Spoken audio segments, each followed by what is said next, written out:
Hi!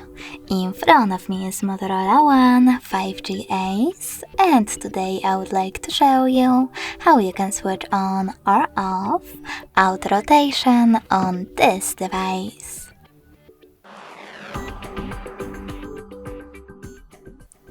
First of all, go into Tab menu.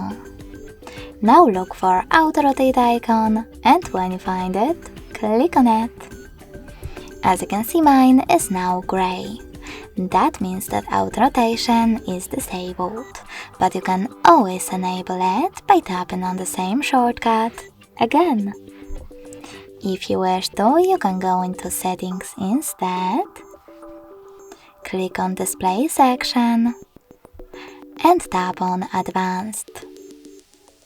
Now scroll all the way down and click on this switcher next to the auto rotate screen to switch it off or on.